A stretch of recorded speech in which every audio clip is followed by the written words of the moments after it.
사도행전 4장 12절 다른 이로서는 구원을 얻을 수 없다. 천하 인간의 구원을 얻을 만한 다른 이름을 우리에게 주신 일이 없다. 구원, 예수님 자신이 구원이죠. 예수 이름 자체가 구원이고 여기도 구원도 구원이고 같은 단어죠. 자, 근데 이게 중요해요. 예수님은 우리에게 참 사람을 보여주는 분이란 말이에요. 1차적으로 보면 참 사람을 보여줘요. 참 사람이 어떤 사람이냐. 아담은 타락한 사람을 보여주고 마지막 아담인 예수님은 참 사람으로서 하나님과 연합된 사람으로 우리에게 보여주고 참 사람의 부활의 첫 열매시라고 해요. 그리고 예수 안에서 예수님과 똑같은 사람들이 만들어지는데 창조되는데 이 사람을 새로운 피조물이라고 해요. 그러니까 처음에 요 컵을 이렇게 만들면은 공장에서 요 컵 만들잖아요. 그러면 시스템을 만들었는데 다 요 컵이 나오죠. 그러니까 예수님은 첫 번째 만들어진 컵과 똑같아요. 예수님의 삶은 그 이후에 모든 사람은 마지막 아담처럼 살게 되는 거예요. 예수님이 이 땅에 와서 그죠? 십자가에서 몇 사람이 죽죠? 예? 몇 사람이 죽고 그 다음에 부활하죠. 새로운 피조물로 부활하고 그 다음에 부활하신 주님이 하늘의 승천에서 통치하죠. 그것이 우리가 가는 길이에요. 나도 내 그 사람은 죽고 그죠? 속 사람으로 살고 속 사람으로서 속 생명으로서 사람들을 다스린다. 다스린다는 개념이 뭐냐? 섬긴다는 거예요. 섬긴다. 근데 이 예수님은 어떤 분이냐면, 이 마지막 아담은 사람 중에 가장 약한 사람이에요. 가장 자기의 약함을 아는 사람. 그러니까 이사야서도 그렇고 예수님은 뭐죠? 그분은 자라나기를 그죠? 그 마른 땅에 줄기와 같고 마른 땅에 연한 순과 같다. 이런 말씀이 있죠. 이건 정말 모르겠어요. 있어요. 알아요. 알아요? 자, 그 말은 뭐겠어요? 마른 땅에 연한 순은 뭐예요? 금방 말라 죽을 수 있다. 밟으면 죽어버려요. 그만큼 약하다. 근데 아담은 선악과를 먹고 지혜롭고 강하기를 원했죠. 자기가 지혜롭고 자기가 강하기를 원했어요. 그래서 뭐가 만들어져요? 아담의 후손들에 의해서 바벨탑이 건축되는 거예요. 아담의 후손들이 특히 가인의 후손들이 뭘 만들어요? 퉁소 잡은 자의 조상, 그죠? 각종 날카로운 기계를 만드는 자의 조상, 그죠? 그다음에 농업의 조상. 그러니까 가인의 후손들은 정말 지혜와 능력이 탁월해요. 그리고 네피림이 나옵니다. 거대한 거인족 자이언트들이 나옵니다. 그리고 거대한 제국을 만들어내요. 그러니까 타락한 아담은 자신의 능력과 자기의 지혜를 최대치까지 끌어올리는 사람이에요. 그러면 뭐가 돼요? 만들어지는 것이 바벨론이에요. 세상이에요. 하나님 나라가 아니라 세상이에요. 그건 뭐죠? 결국은 자기의 능력과 지혜를 최대한 끌어올리는 게 뭐냐? 학교죠. 세상이죠. 그럼 어떻게 돼? 경쟁사예요. 약육강식. 능력이 많은 자가 능력이 작은 자를 지배하고 다스립니다. 그렇죠? 네. 그건 뭐죠? 지옥이라는 거예요. 근데 하나님 나라는 그게 아니다. 하나님 나라는 마지막 아담은 그죠? 미련하고 약함이 좋아 보이는 아담이다. 예? 연한 순과 같단 말이에요. 예수님 연한 순이라고 했어요. 우리가 보기에 흠모할 만한 것이 없다. 없잖아요. 나사렛 목수인데 뭐 흠모. 목수는 천한 직업이에요. 그것도 나사렛이라 이름도 없어. 예루살렘이 아니고 위에 갈릴리의 촌구석에 배우지도 못한 그냥 목수. 요즘 같은 목수도 아니야. 근데 그 모든 일가족의 생계를 먹여 살려야 되는 아버지가 일찍 죽고 엄마와 동생들의 생계를 책임져야 되는 가난한 목수로 30살까지 사셨다. 근데 그 예수님이 모든 사람들 어떻게 구원하겠어요? 그죠? 어떻게 십자가를 지겠어요? 어떻게 하나님 말씀을 전하겠어요?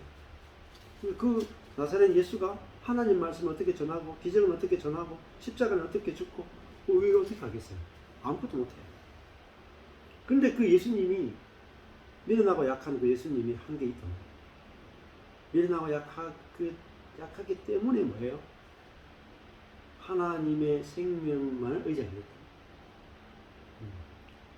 그리고 자기 속에 있는 하나님의 생명을 보게 되는 거예요.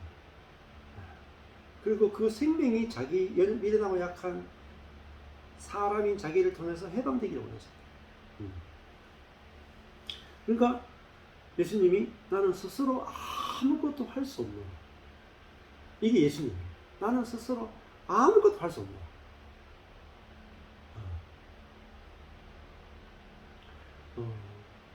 근데 그렇기 때문에 스스로 아무것도 할 수 없노라는 그 예수님을 통해서 하나님이 모든 걸 다 할 수 있었다.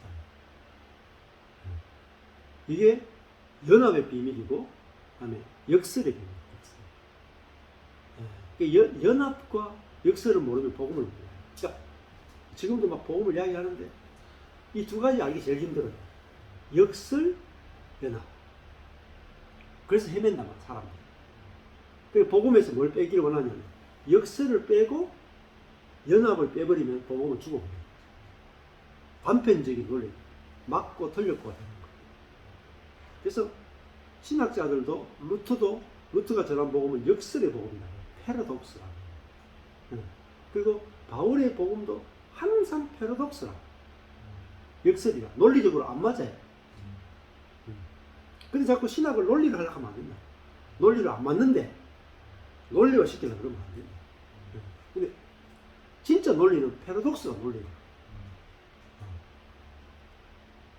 그러니까 예수님이 사람이 되면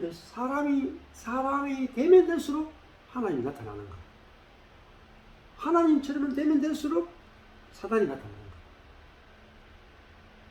이게 패러독스고 이게 연합이에요. 근데 이거는 계시로만 알게 되지 공부를 할 수가 없어요. 공부를 한 사람들이 신학을 원어로 공부하고 열심히 자기가 연구하고 자기 열심으로 성경을 판 사람들은 역설과 연합을 몰라요. 알 수가 없어요. 역설이 필요하지 않거든. 연합이 필요하지 않거든. 그래서 모르는 거예요. 근데 역설이 필요한 사람만 역설을 알게 되는 거야. 연합이 필요한 사람만이 연합을 알게 되는 거야. 그래서 하나님의 우리를 여자의 자리에 두어야 내가 남자를 필요로 하는 거야. 내가 그래서 이 두 가지가 인간의 지혜를 알 수 없기 때문에 자꾸 저한테도 질문을 한 사람들 공부를 많이 한 사람들한테 질문을 해요. 대답을 해도 답을 못 찾아요. 왜? 똑똑하니까 답을 못 찾아요. 성경은 이성으로 하는 게 아니고 하나님이 열어주시는 거예요. 그렇다고 해서 어떤 이단들처럼 그 목사님은 계시가 열렸다. 나만 계시가 열렸어. 너희들은 다 나를 따라야 돼. 이건 이단이야. 모든 사람에게 다 계시 주신다. 어떤 사람 중에 세계 쉽게 얘기해 이만희 같은 경우는 내가 특별하기 때문에 나에게 계시를 줬다 이렇게 얘기하는 거예요. 아니 복음은 내가 아무것도 아니기 때문에 계시가 열렸다. 이거는 복음이라. 그리고 아무것도 아닌 모든 사람에게 계시가 열린다. 이게 진짜 복음이야. 차별이 없는 거야. 뭐 이재록이건 뭐 이만희건 또 뭐 여자 중에 있다고 신무슨 게 있대요. 이상. 하여튼 대부분은 자기가 특별하다는 걸 강조하는 거야. 그 다른 사람은 특별하지 않은 거야. 천상의 세계를 봤다. 하늘에 내 책이 있더라. 하늘에 가서 직접 하나님이 써주시는 책을 내가 갖고 왔다. 그래서 뭐해? 나만 특별해. 제일 위험은 나만 특별해. 이단이 나만 특별해.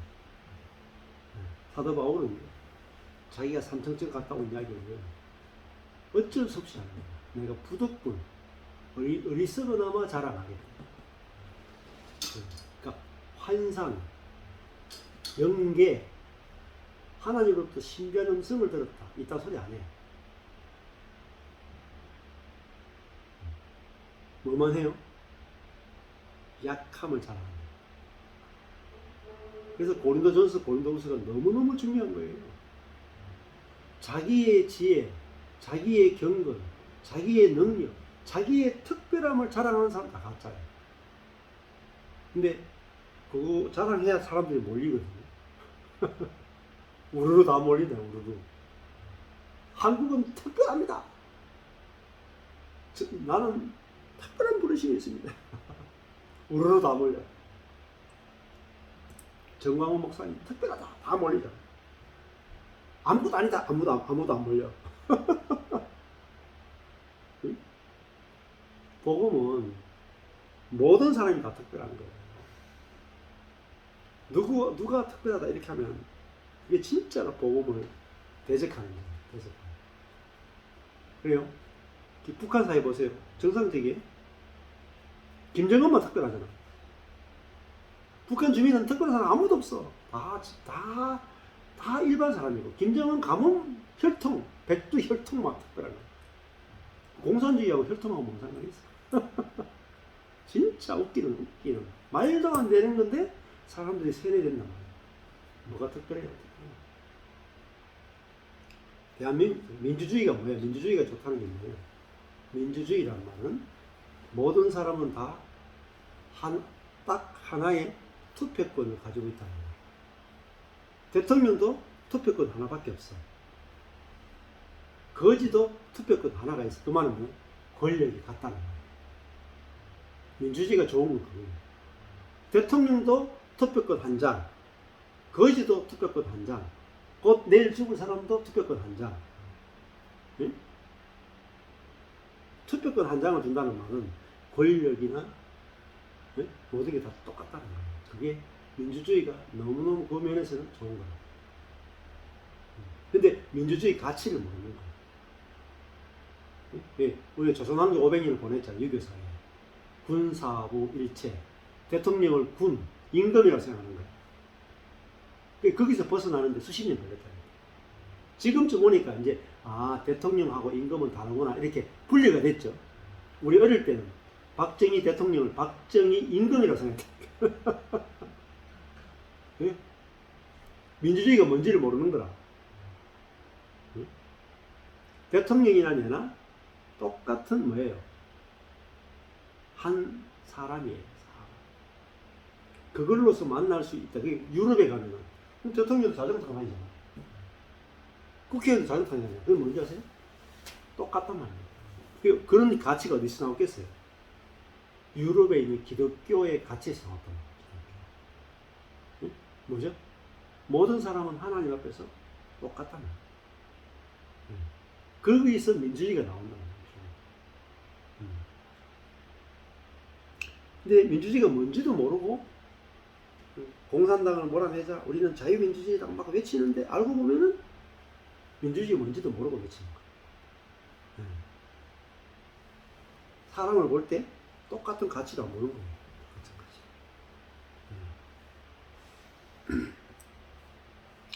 자, 그래서 예수만이 구원 얻을 만한 이름이다 할 때 예수 그리스도가 어떤 삶을 사셨는가가 우리에게 빛이 된다. 이게 첫 번째라고 했어요. 근데 두 번째가 있어요. 두 번째는 뭐냐면 예수님이 보여주신 것이 인간의 위치, 피조물의 위치, 인간이 살아갈 인간의 운명, 인간의 약함을 보여줬죠. 이걸 보여주는 거죠. 그 보여주니까 그 보여주는 것만 있으면 되지 예수는 필요 없단 말이에요. 잘 들으세요. 두 번째는 첫 번째는 예수님은 우리에게 새 피조물의 위치, 운명, 네? 그걸 보여줬지만 그것만으로 안 돼요. 두 번째는 그 예수가 죽었다가 부활해서 내 안에 들어와서 이 부활한 예수가 내 안에서 살아야 돼. 그 내주라고 그러는 거예요. 그러니까 예수님이 보여주신 인간의 피조물의 새로운 피조물의 운명, 위치 그것이 너무너무 중요하지만 그 예수가 내 안에 들어와서 실제로 사시는 그 예수 그 존재가 없으면 안 돼요. 그렇죠? 네. 그럼 예를 들면은 그런 거죠.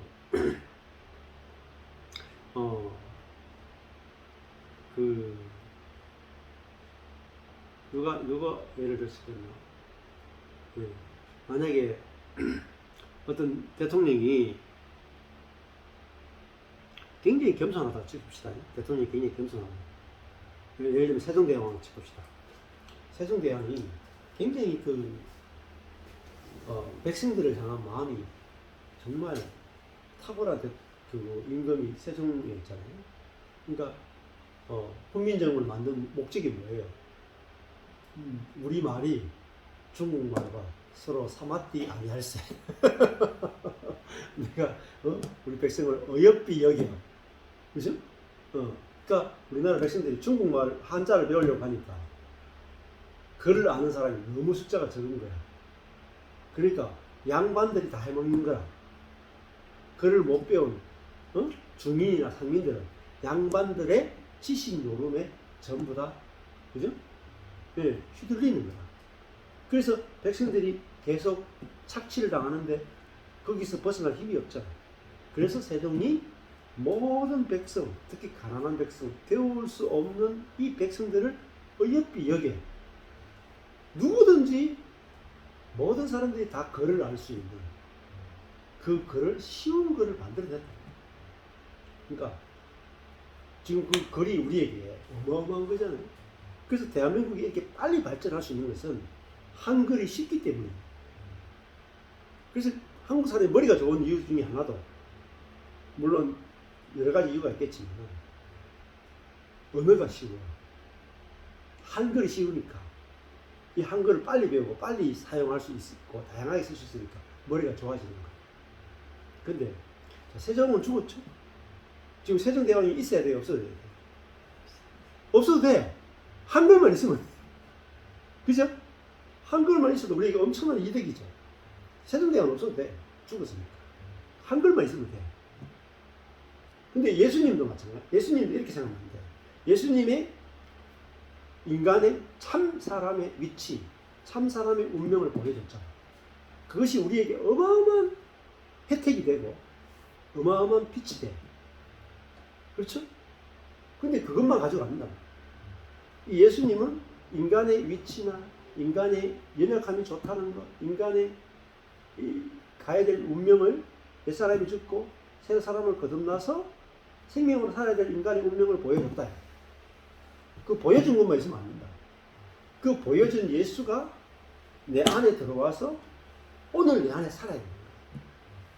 그게 내주라. 그러니까 그 두 가지 다 있어요. 예수님의 가르침도 있어야 되고, 그죠? 예수님의 자기 위치도 있어야 되겠지만은 예수님 자신이 우리 속에 내주가 사는 거, 이게 내주라는 거예요. 내주. 그러니까 예수님이 보여주신 사람의 진정한 참 피조물의 위치는 뭐냐면 우리가 거기에 예수님께 포함되는 거예요. 포함되는. 그렇지만 포함만 되면 안 되고 예수님이 실제로 내 안에 내주해야 돼. 포함과 내주 두 가지 같이 있어요. 자, 그러니까 예수님이 참 포도나무죠. 참 포도나무니까 참 포도나무가 있어야 이렇게 접붙이니까 들포도나무가 참 포도가 열리잖아요. 그렇잖아요. 참 포도나무 예수는 죽었다가 부활해가 지금 살아 있어야 돼. 그래야지 그 예수에게 우리가 접붙여서 그죠? 우리도 그 부활의 생명을 맛보는 거예요. 예수가 위치만 보여줬다. 위치만 보여주고 죽었다. 네? 십자가 죽고 부활을 못했다. 그러면 우리에게는 위치만 알 수 있지 그 부활 생명의 접촉이 안 되는 거예요. 네. 그래서 세종대왕이 한글을 만들고 끝나면 안 되고 지금까지 살아가지고 세종대왕이 우리를 통치해 주는 것까지 있어야 된단 말이에요. 근데 세종대왕은 한글은 줬지만 지금 살아있을 수가 없잖아요. 그렇잖아요. 만약에 세종대왕이 한글만 만들어 준 게 아니고 지금까지 살아서 우리를 잘 통치해 줬으면 점점 발전해 통치해 줬으면 우리나라가 훨씬 좋은 나라가 됐을 수 있겠죠. 자, 이게 비유란 말이에요. 비유.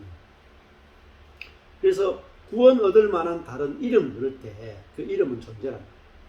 그러니까 갈라디아서 2장 20절이 내가 죽고 내 안에 예수가 사는 거죠. 그죠? 위치만 이야기하는 게 아니죠. 인간의 하나님 앞에서 피조물인 그 미련하고 약한 위치, 아무것도 아닌 위치, 그것만 이야기하는 게 아니라 내 안에 부활하신 예수가 내 안에 들어와 살고 있다.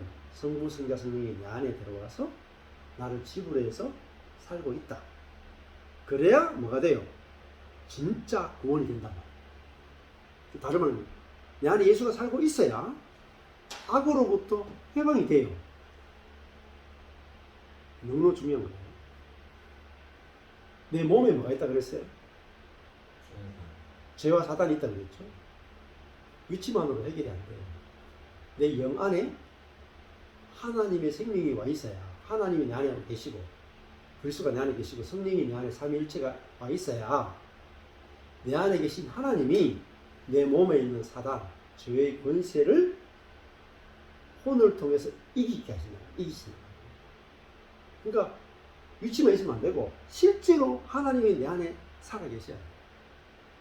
그래야 뭐가죠? 우리가 이 몸에 있는 죄의 권세로부터 우리가 좀 구원을 얻는 거예요. 그리고 내 몸에서 죄와 죄의 권세가 나오면 뭐가 발생해요? 고난이 발생한단 말이에요. 그렇죠? 그래서 내 영 안에 계신 주님이 내 몸 안에 있는 죄와 사단을 이겨야 내게서 죄가 안 나오고 죄의 권세가 나오지 않고 고난이 발생이 안 되는 거예요. 이게 그래서 악과 고난으로부터 해방된다. 이게 구원이라고 그랬잖아요. 그래서 구원을 위해서는 예수의 이름을 이야기할 때 예수님이 보여주신 사람의 위치가 필요하지만은 두 번째 예수 자신의 생명, 예수 자신이 우리에게 필요하다. 그걸 말씀드렸어요. 이 두 가지 다 필요한 거예요. 저는 받을 때 두 가지 다 받아요. 두 가지 다 하나님께서 요한복음을 통해서 예수님이 나는 스스로 아무것도 할 수 없노라 하는 예수님의 위치, 사람의 위치를 딱 봤다. 그러니까 나도 하나님 앞에서 스스로 아무것도 할 수 없는 그 사람의 위치는 되는구나. 근데 그 위치는 뭘 위해서 필요하냐면 예수 그리스도의 생명이 내 안에 들어와서 그 예수의 생명이 나를 통해서 나타나기 위해서 그 약함이 필요한 거예요. 네? 그래서 나는 스스로 아무것도 할 수 없는데 내 안에 하나님의 생명이 아무것도 할 수 없는 나를 통해서 나타나는 거예요. 그래서 두 가지 다 필요해요. 나는 스스로 아무것도 할 수 없다는 그 위치와 내 안에 스스로 하는 그 하나님의 생명이 내 안에 있다. 이 두 가지가 같이 보일 때 우리 속에서는 계속해서 생명이 자라나는 있고 그 다음에 악과 고난으로부터 해방되어서 참 안식과 평안을 계속해서 누리게 되는 삶이 된다. 이거를 구원이라고 해요. 구원의 개념을 성경적 구원의 개념을 확장해요. 그래서 김세현 교수가 구원, 칭의, 성화 이런 이야기 한다. 근데 반대쪽에서 김세인 교수를 공격할 때 잘못된 구원론이다, 잘못된 징이다 막 공격하는데 중요한 것은 김세인 교수가 말하는 구원의 개념을 모르고 징의의 개념도 모르고 성화의 개념도 몰라요. 내가 만들어 놓은 구원과 성화와 징의의 개념을 가지고 김세인 교수를 판단한다. 그렇다고 김세인 교수가 다 맞다는 뜻은 아니라 그렇지만 굉장히 중요한 이야기를 우리에게 풀어주고 있고 현대까지 온 많은 신학자들의 최근 신학의 흐름들을 가지고 우리에게 진짜 구원이 무엇이고 그 구원의 풍성함이 무엇인지를 우리에게 알려주고 있기 때문에 우리에게 굉장히 큰 도움이 됩니다. 그래서 이 사장을 우리가 보면서도 오늘 사장에서 안전뱅이가 일어나는 것을 구원해야 된다. 그죠? 네. 그래서 이것이 다른 이로서는 구원을 얻을 수 없나니 천하 인간에게 구원을 얻을 만한 다른 이름을 우리에게 주신 일이 없다. 할 때 이 구원도 안전뱅이가 일어나는 구원하고 연관이 있는 앞뒤 문맥으로 그렇죠. 네. 그러니까 이걸 떼면 안 된다. 성경 공부하는 사람들이 자꾸 문제는 뭐냐면 다른 이름으로서는 구원을 얻을 수 없나니 천하 인간에게 구원을 얻을 만한 다른 이름을 주신 일이 없다고 하지 않았느냐? 하고 한 구절을 사도행전 4장에서 빼버리는 거야. 그러니까 주제식으로 생각합니다. 그 구원론을 만들어요. 근데 사도행전 3, 4장에 나타나는 구원하고는 다른 의미의 구원을 계속 이야기한다. 그래서 문맥을 봐야 돼요. 문맥. 여기서 구원이는 어떤 의미에 있어요? 구원이. 그거를 보고 성경을 볼 때 구원이 이런 개념이 성경에서 말하는 구원의 개념이 아주 다양하고 풍성하고 넓고 깊구나 이렇게 알게 되는 거예요.